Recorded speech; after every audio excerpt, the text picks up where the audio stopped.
Welcome to the TMG Podcast. Real estate decisions aren't just about price, they're about alignment, capital, and conviction. Today's guest lives in that world every day. Karren from Bluefield Capital. Brian, welcome. Thanks, guys. Good to be with you. Yeah, we're glad you're here, man. Jason, hit him up with our first question. So as we always state, what's the first thing you think about when you wake up in the morning? No single thought. It varies from day to day for me.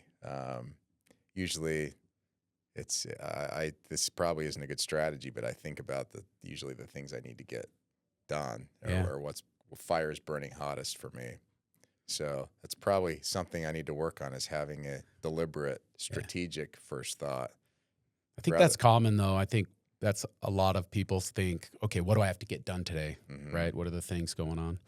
That's totally normal. Makes sense to me. Yeah, good. That sounds normal, that I'm normal. Yes. Because I went through the same process, like over time, and then I started kind of locking in, several years ago now, but then more the last couple years really focusing on that. And I think it's made a difference. Yeah. You've done the same thing. I have and would agree and would encourage anybody listening to be purposeful about your first 3 seconds. Yeah. In the morning. Yeah. No, my thoughts, for me, it's like my thoughts are happening rather than me dictating my thoughts. So it's kind of a control thing that I probably should focus on. That'd be helpful, probably. Yeah.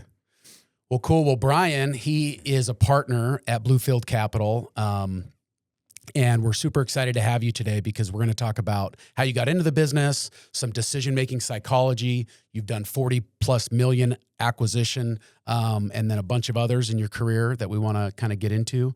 But first, I do want to start with, how'd you get into real estate and how did you decide to kind of have your own firm?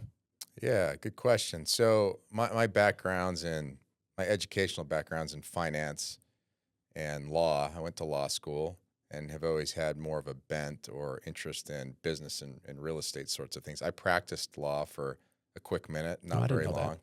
Yeah. It was a business transactions and real estate lawyer, actually for a large firm based out of Phoenix in their Salt Lake office. But I've always been more interested in business and transactions and deals on the business side than providing legal counsel. So my father-in-law, who was a longtime multifamily broker, made some introductions for me, and I connected with some guys, and so that's sort of how I got into the space. Okay. And I've been there for a little while now. Cool. And then how'd you start your own, and how did that come to? So I was with a few other partners before Bluefield Capital, just a real estate sponsor private equity group. I connected with some guys that were all kind of in that space and had various real estate backgrounds, and we created a company called Chartwell, and we ran that for several years. And Bluefield actually was an investor at Chartwell. They were one of our limited partners at the time. Before I joined Bluefield, Bluefield was a fund model where they were sort of a fund-to-fund operation where they placed LP capital in different sponsor groups' deals, and they invested in our deals at Chartwell, and they desired to go downstream and vertically integrate more and do direct deals themselves. So I left the Chartwell guys and joined my current partners at Bluefield, who were the two founders of Bluefield. And now you have how many units in the portfolio? We've right now, in terms of assets we currently own, there's about a little over 2,000 units. Yeah. Cool. And we've sold a lot of stuff too along the way. Yeah. It's not in the portfolio anymore, but. And generally, what's the asset class you're looking at? We're focused on residential for rent, so mostly apartments and townhome for rent product. So what's going on in this bill in Washington about build to rent?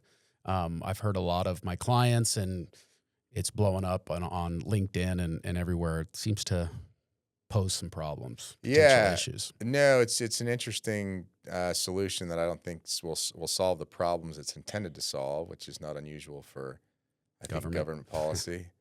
But the thing that has people spooked in the BTR space, the build for rent space, is this limitation as to how long an investor can own like a contiguous BTR property. So 7 years or something. Like a purpose built. Like for rent community it's all contiguous. It's not a bunch of single family homes that are pieced together into a portfolio. It's like a 80 unit like townhome community that was built to rent.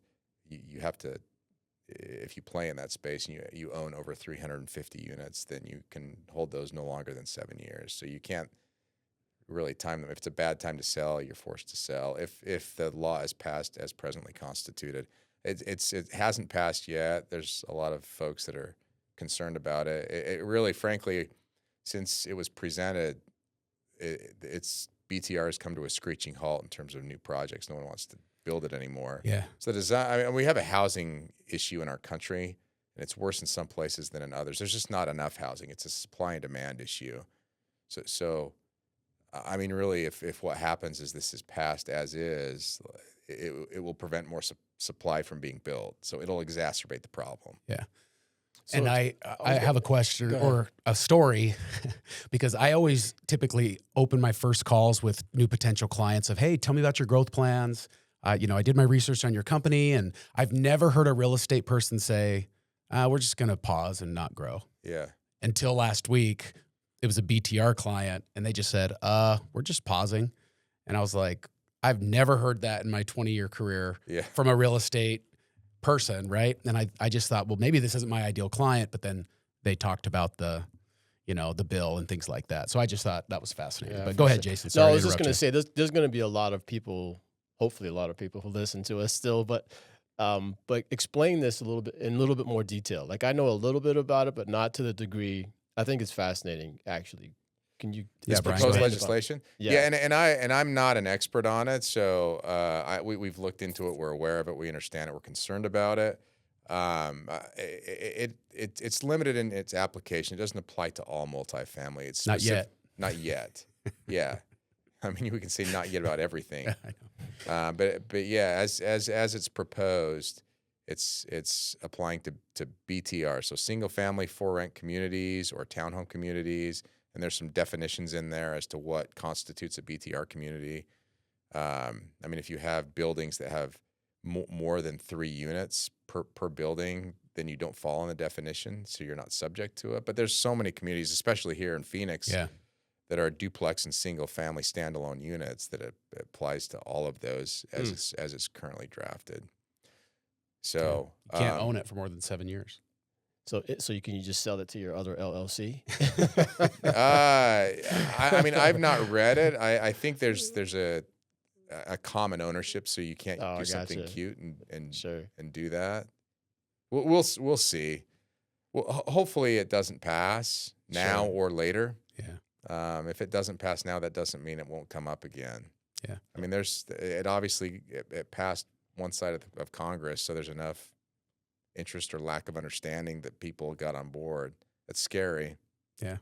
Well, tell us about the deals that you guys are looking at these days. I mean, I get to see some of them, but multifamily, the markets you like and why. Yeah. Tell us what Bluefield's kind of your ideal asset. Yeah, I mean, we're very data driven. It's interesting. The market always cycles. All markets always cycle, and especially real estate. We've got plenty of data over the last 2 centuries on real estate values and prices. Right now, interest rates are higher than when they got to the lowest they'd ever been in 2021, and so values are down because interest rates are up. And you couple that with the fact that several markets were overbuilt. Phoenix was overbuilt. Vegas was overbuilt. Salt Lake was overbuilt to a certain extent. Denver was. Values are down. There's a lot of spooked capital. A lot of institutional capital is on the sideline because we're in a down part of the cycle. We're aware of that. We know that. Our approach is always a very kind of disciplined, conservative underwriting approach. Things that go down in markets don't stay down forever unless you have a market where population is declining, which isn't the case in very many markets in the United States of America. So we look in markets that are overbuilt and have supply issues where we can buy at a discount now, and then we look in markets like in the Midwest. You've underwritten insurance for our group on several Midwest properties where there wasn't a big supply issue, and we look in markets in the Midwest that are growing. Now, if you look at markets on a growth basis, Midwest markets aren't growing like Sunbelt markets are from a population growth standpoint. But they also didn't see as much supply. So we're not just focused on the Sun Belt. We're kind of Western U.S. focused, and there's markets in the Western U.S. We don't look in California at all. We've owned in California and have just strategically chosen not to look there. It's a big state. it's a little bit tougher to do business in California. Yeah. There's more regulations. You've probably seen that in your insurance business too. Sure. But we look in markets that, at least have a 200,000 person MSA population or bigger. And we kind of look from the Mississippi all the way out to the West Coast minus California. Yeah. And we believe that you can find opportunity at any point in the cycle, but we just try and be selective about what we look at and find good opportunities where there's upside, management upside, operational upside. We can just buy things at a good price, kind of a discount to what we think market value is. We look for deals where it's in a good location, but it's tired and needs some capital, and with some capital improvements, we can drive value, which will allow us to push rents and drive revenues. So there's not really a specific strategy we try and repeat. We just look for good opportunities and good locations and try and capitalize on them when we find them. And they're not falling off trees. It takes a lot of work to find ones that make sense to us. Mm-hmm. So when you're in that cycle, right, trying to define clarity around what makes sense, how are you then walking that opportunity back to investors? Yeah, we've got a pretty good network of investors that have had positive experiences with us. We've built trust with these guys because they know how we think. That we tend to be more conservative in our underwriting. We understand any deal you look at, there's always risks, there's always pros and cons. We try and acknowledge those and recognize those and think about whether we're comfortable with those and explain those things to our investors. We just try and be transparent and honest with people, as we would hope people would be with us when they're trying to get us to write a check to invest in their opportunities. Is like, look, here's the upside, here's why we believe in it, here's the risks, here's why we think those risks are worth not overlooking, but dealing with and moving forward with an opportunity. So we just try and be transparent and open. We try not to be too salesy. When we're trying to raise capital for a deal, we have conviction in it, so we're selling the deal, but we try and acknowledge the pros and the cons and why we think the pros outweigh the cons, and it's worth taking the risk. So, Guff, we talked about earlier, even today, we're talking about value. Even when value is clear, sometimes deals still stall and emotions involved. Mm-hmm. How are you continuing to see that in your deal flow process? It's very common for deals to stall because decisions have to be made by humans still in this world of AI. I think a lot of reasons why deals stall, Brian, is because of emotional friction. And I define that as, somebody's identity, or not aligned, or they just don't understand all the pieces, of the deal. But one of the biggest reasons why deals stall is because the status quo is going to win unless there's a massive reason to move or change. Now, you guys have stuff for sale, and there's stuff that's this thing's going to sell, and you have to compete with other people. So it's a little different from our business. But how do you help investors when the value is clear? You said, you have conviction. I think that's fantastic, because then passion can come out and you just, believe in it. But how do you peel back the layers so someone can get comfortable? Because you guys have done acquisitions north of $40 million. And I think people don't start with a $40 million acquisition. They probably build themselves up with you over time, or how does it work? Yeah, we have conviction, but I think our conviction's rooted in data. Our conviction doesn't come from feelings. Our conviction comes from analyzing the numbers and looking at the assumptions, and that's where the conviction comes. Is it's for us at least, it's not a feeling thing, but for people we're selling to, they're in whatever state of the market they're in, and they're influenced by other people. The market always gets scared together. There's herd mentality in the market. Markets are emotional creatures, and so we have to deal with that. And when values come down, there are plenty of people that just get skittish, and they're like, I'm going to step out and kind of wait for things to settle out. You see that a lot with institutional investors. When the market cycles and it comes down, you have big institutions where people's, they can lose jobs by making bad decisions or doing deals like getting back into the game too early. Then a lot of the institutions hang back and they get in a little late because people don't want to take the risk of making a bad decision or be a first mover. We're not a big institution, and so we can be a little more flexible in that regard, but we're still dealing with people and trying to raise money from people who are living in the world and feeling whatever the common theme or sentiment of the world's emotion is right now. And it's still like in terms of greed and fear, like when the market gets sketchy or when it pulls back, people get overly feel. I mean, this is Warren Buffett stuff, get greedy when the market's fearful and vice versa. And when the market's fearful, it's harder for us, even when we do our homework and we try and walk people through that, like overcoming the fear that they're existing in is a challenge. It's a headwind. So we just have to work a little harder to try and help people understand. This decision-making psychology is fascinating. There's it's been proven, loss aversion theory, that the fear of loss is twice as powerful as the potential of a gain.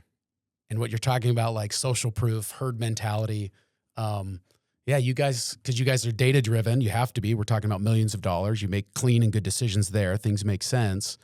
But then you have to go and make other people, and that makes you feel good, but then you have to go make a bunch of other people feel that way when they don't have all the clarity you have around the deal. Yeah. So good luck with that. Yeah.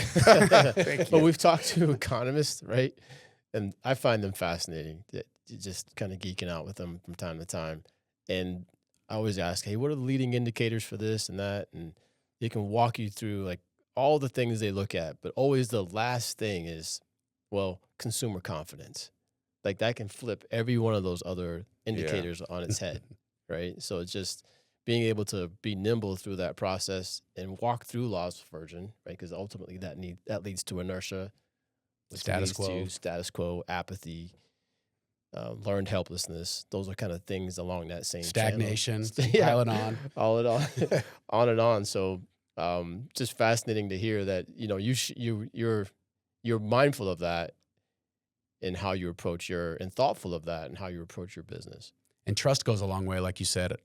If they've had positive experiences with you over time, it's about the best thing that can happen. It right? is, and there's more to it than just batting 1,000. We haven't batted 1,000. We feel like our batting average is pretty good. Our hit rate's pretty high, and we haven't had Hall of Fame worthy. What's that? Hall of Fame worthy? No, I don't know. If you bat 300, you're in the Hall of Fame. I mean, I do think going to the point of trust, there's more than just like winning all the time or getting it right all the time. Sure. I mean, if you're getting it wrong most of the time, then it doesn't matter how transparent you are with people. It's like we suck and we suck again and give us money. That doesn't work. Yeah, but if we're good and someone else is good and we're up front with people, we acknowledge issues, we tell people that, then you build trust and you build a relationship with someone, and good relationships are founded on trust. Building good relationships in our families and with our business partners and with our clients, they're based on that. Like, he shoots straight. I can trust what he tells me. I know if something's going to go wrong, he's going to roll up his sleeves and they're going to figure it out. Like, I think that goes a long way. We try and be those sorts of people and have that be part of the fabric of who we are. And part of our branding is like we do good deals. We're smart. We're disciplined, but like we'll be open and transparent with you too. And we're problem solvers and we're in this together. I think that stuff goes a long way in building trust. I mean, you have lots of clients. And it's the same with you. It's like we trust you. He delivers, but we believe him too. And like when you have that sort of relationship with a service provider and a client, it goes a long way. It really does. My dad used to always say it's better to be in a bad deal with a good partner than a good deal with a bad partner. 100%. Amen. Why do you agree with that? I just think relationships where you're dealing with people who lack integrity or they're untrustworthy, like you might get lucky and have a good experience, but at some point in time, some snag will happen. If it's just a one and done in and out, maybe you get lucky and it doesn't matter. But if it's a long-term relationship with someone that lacks integrity or who you can't trust, it's at some point something bad will happen where people's colors will show, where they might stab you in the back or do something that hurts you. Whereas it's obviously better to have a trustworthy partner and do a good deal, but bad stuff happens to everyone. So when it does, and if you have these relationships that are going to be decades-long relationships, they will happen for everyone. They will happen for Warren Buffett. They will happen for Elon Musk. They will happen for any they will happen. And so when those things happen, like who are you in the trench with? And will you like have each other's backs? And well, that's where the relationship gets defined, right? Ultimately is when if something goes wrong. Yeah. Like when something's going right, everyone's happy, and it's like sailing. Yeah. right? When it's sunny and a nice breeze, it's wonderful. And all of a sudden it changes. Yeah. There's no wind or there's a hurricane and you got a problem. No, you got a problem. Like, how are we going to work through this together? I Yeah. think that having that resilience in those relationships, that's where it's defined. Yeah. I'm fascinated by the relationship of trust and alignment, because trust enables movement, like we were saying, and you need that psychological safety in family and in business.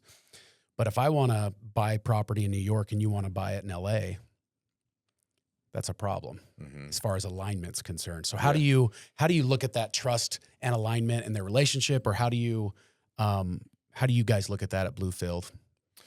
Yeah, internally as partners or with our investor partners? Whatever you, However I want to Both. answer that question. Yeah, both. Yeah, both. no, I think alignment's incredibly important because you don't want to structurally set things up in a way where you're going to be at odds with people. Mm-hmm. I mean, we try and structure our deals with our investor partners at least, where they win and we win, and if they don't win, we don't win either. So economically, we try and structure our deals in a way where there's economic alignment, and it's not a perfect science. We can't always do that perfectly. I think we can get pretty close. I mean, in terms of my own business partners at Bluefield, that's harder. I mean, if someone thinks we should buy on the West Coast and someone thinks we should buy on the East Coast, that's not necessarily an alignment thing. That's just a disagreement thing. And so I don't think, and I think it's okay to have different opinions and perspectives. And having alignment doesn't mean you all think the same. Correct. There's value in thinking differently.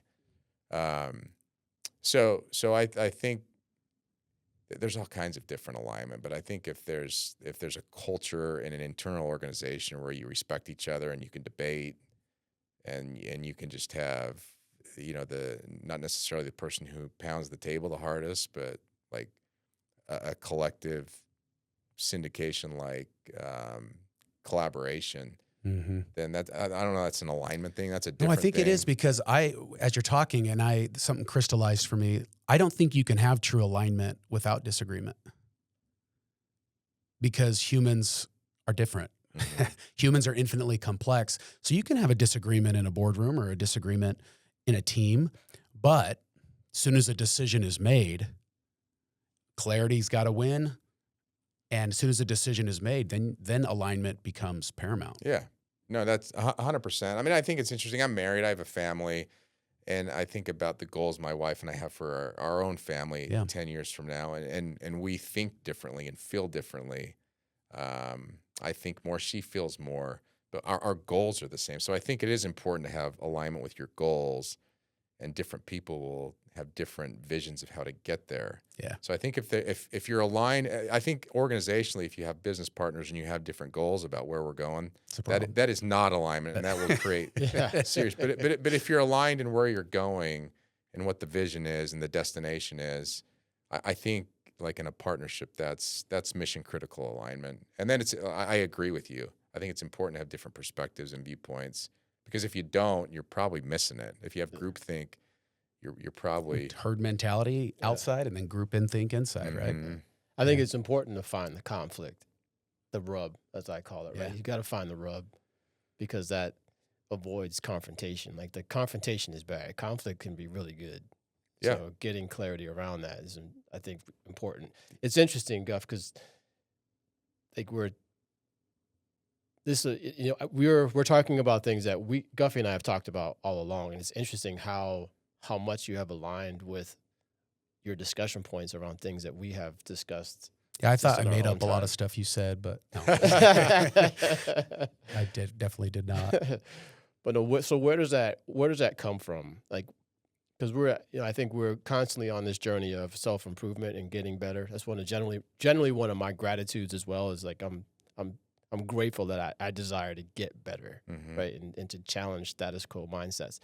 But where does that come from you? Like, just the pursuit to drive value. I think a great question.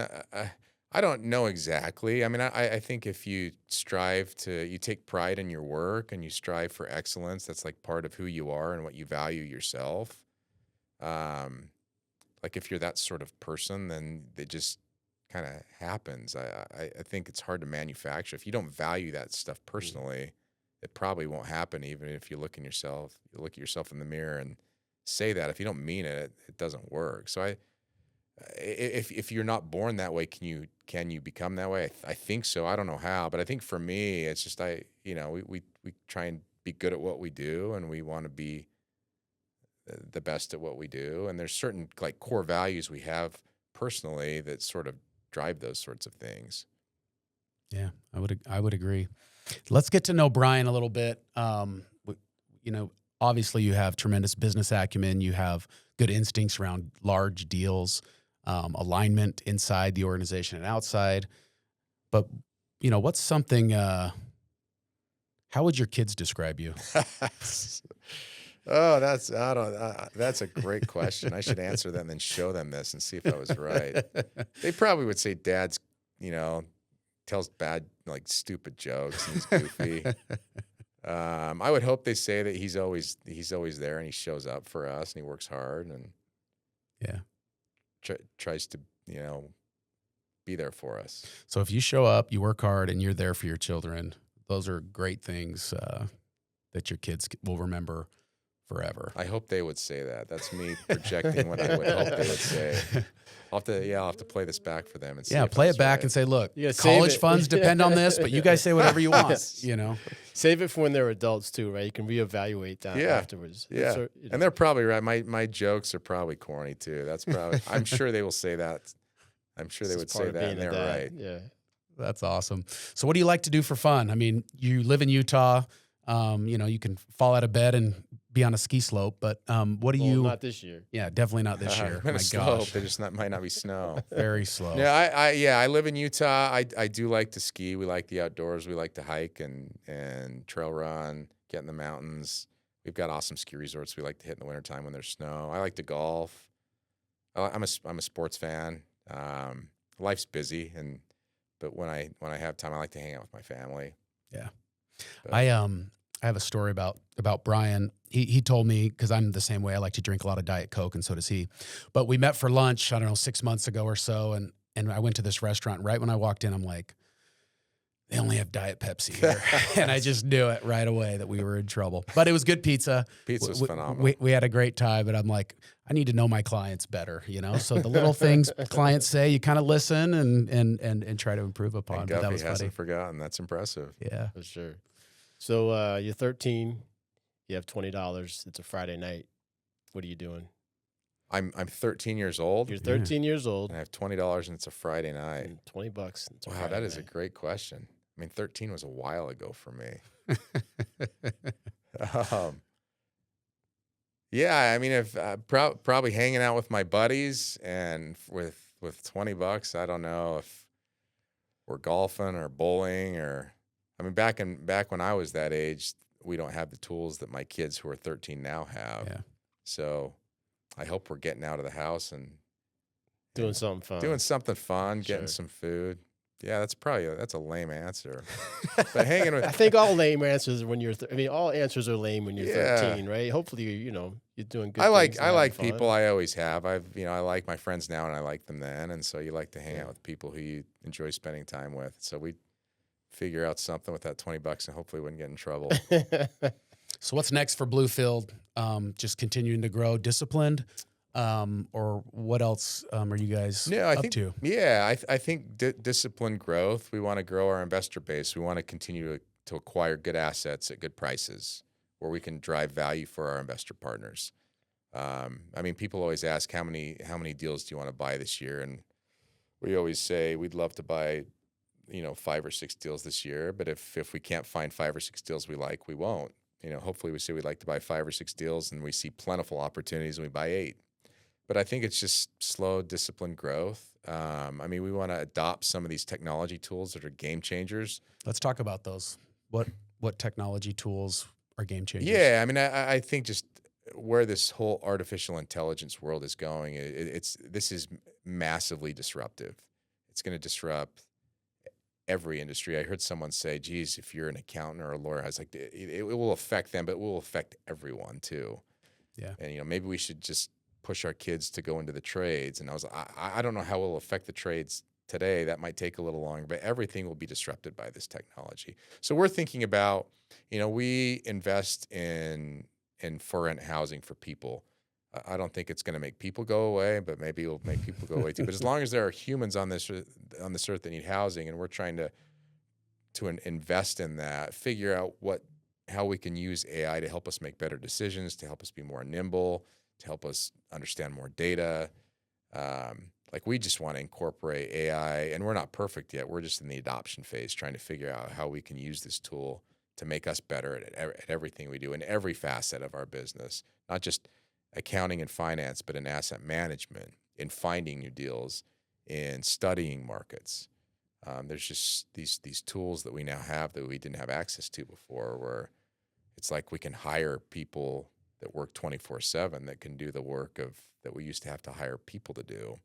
So figuring out it's gonna come into every business, and we'd prefer to be on the front, on the back. And real estate tends to move slower than a lot of other industries do. Really? See, I wouldn't have thought that, because I would think like deal velocity and people raising money, but it makes sense. I mean, institutional capital and discipline and certainty, like that makes sense to me. Yeah. Yeah. Well, I have a last question for you, Brian, on this technology. How are you going to differentiate yourself in 10 years from maybe 10 years is too long, 5 years with AI? Because if everyone has this data and everybody has this discipline of this, if this data is as strong in technology as we think it is, how are you going to differentiate yourself as a private equity sponsor? Yeah, great question. I don't know that I have the perfect answer for that question. I mean, we just want to be at the front end, and it's not just access to data. AI is so much more than just data. Mm-hmm. It's actual functionality. It's systems, and it can do jobs. It can analyze data, yeah. and it can run models. It can underwrite deals. It can figure out how to reach out to people. Like, it can give us all these. I just think being on the front edge of understanding it, incorporating it consistently and continually. It's not like we want to figure out how to learn Spanish today, because once we've learned Spanish, then we know Spanish for the next 10 years. It's going to continue to evolve. And so recognize that and learn and adopt it as best we can today for what it is today, but continually learning and adopting as it morphs, because I don't know what the world's going to look like in 5 years. I'm not a doomsday person. I just know it will look different. Yeah. And for those that embrace it and understand it and incorporate it, it will probably look better than for those that don't. Yeah. And so we want to be that. I mean, that's an organizational goal and imperative of us, is adaptability, and let's learn this and incorporate this continuously. Mm-hmm. So I don't know how we will look. I mean, we continue to just make sure that everyone on our team is an A player, and that we have good people. And, we tell people, like, look, we're not trying to push people out by adopting these tools. We want you guys to change how you get things done by using these tools and leverage them to the maximum ability. That makes sense. So let's fast forward even farther. And this will be my last question. I don't know if Jason's have anything, but let's say you're retired, you're on the beach with your Diet Coke, and I see you and I say, Brian, how's it going, man? What will have had to have happened in order for you to say, or in order for you to tell me what success was for you in the next 20 years? Like, what would have had to have happened in order for you to go, you're content with the last bit of your career and retirement there? Yeah, that's a big question. I mean, honestly, life's interesting. Life's not that long, and the things that matter most are relationships. So hopefully 20 years from now, I'll have around me people I love, and we like each other, and we enjoy being together. And so hopefully that, as I run an organization and work with people, which is busy and time consuming, that I'm still investing in the relationships that matter most. So hopefully I've got a lot of people in my life that I love and love me, and we like each other, and we're healthy. And I think that's the measure of success at the end of the day, is who are your friends? Do you have people around you that you love, and do you have your health? And, the journey of the business, our organization, and my career, as long as I think we're trying to have integrity and work hard and do things right and be smart and adaptable, like, that'll go where it'll go, and that'll be fine. Mm-hmm. It's powerful, man. Amen. No, I'm looking forward to continuing to follow your journey for sure. It's exciting. Yeah, we appreciate you guys. Thanks for taking time to visit. This is the first time I've ever done this, so I'm a rookie. Crushed it. Thanks for stopping by, It's easy. Brian. No. Yeah. Yeah, and a plug for Mahoney. Yeah, we're super thrilled to work with Guffey and his team. They've been awesome service providers for that aspect of our business. So Thanks, Brian. appreciate Appreciate that. you, man.